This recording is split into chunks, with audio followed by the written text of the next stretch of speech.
opening on the left. As your chin goes back to the center, you round, relax, feel the opening on your back. And as your head goes over to the left, your right shoulder opens up. So back and forth with your breath. Exhaling, filling up.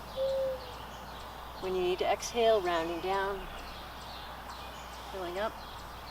As you open, the chin goes across your chest, right ear over to your right shoulder, left shoulder opens. A couple more times.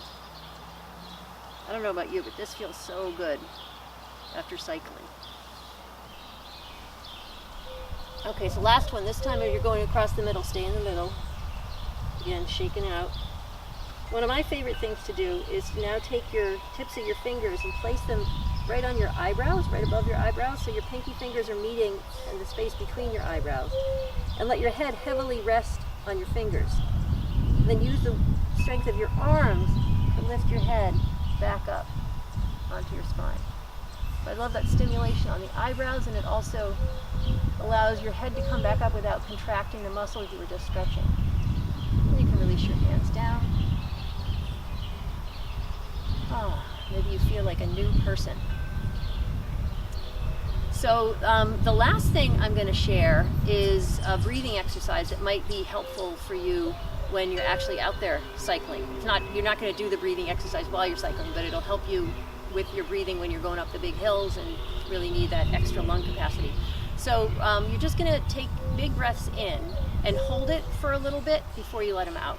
Now, everyone's going to have a different length of time that they're able to hold it comfortably. You don't want to get yourself all anxious like you're drowning or anything. So you just want to fill up as much as you can, hold it for a comfortable amount of time, and then slowly let it out through your nose.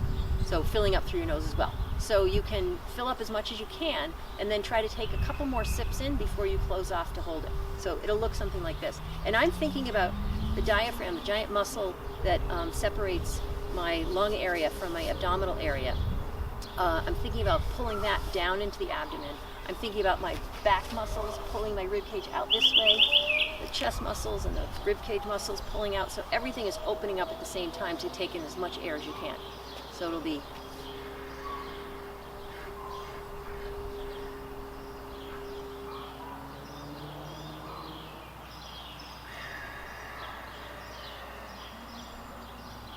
so you're going to hold it however long for you. We're going to do 2 more of those.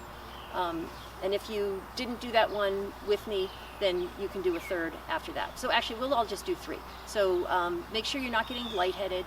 Make sure you're not holding it longer than is comfortable for you. There's no competition here.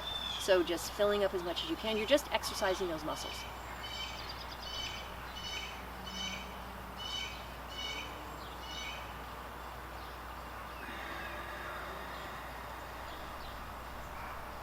You can try it again. Maybe you purposely hold it for less time this time.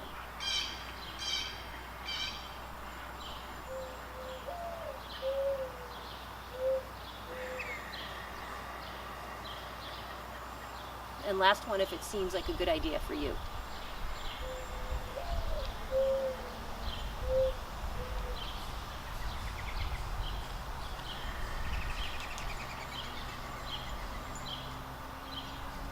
So again, you're just working on the muscles the same way that you would work on your quads or your hamstrings or anything else. So now I said before that we wouldn't be doing anything that would be on the ground.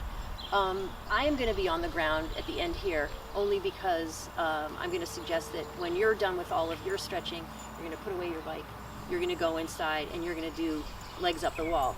I'm going to show you legs up the bike. Hopefully the bike doesn't tip over, but you'll get the same idea, hopefully. So before we do that, I'm just going to do one other little thing getting into the outer hips. And again, this is a balance pose, so if you do not feel comfortable balancing, then you're going to put your hand on something, or maybe you do have some grass nearby that you can lie down on. But it's an outer hip opener.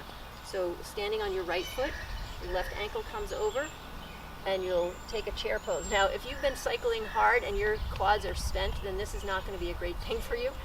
But this is one great way, without being down on the ground, to get into your outer hip area, which might feel super tight after cycling. So you can be here, and then we'll switch sides.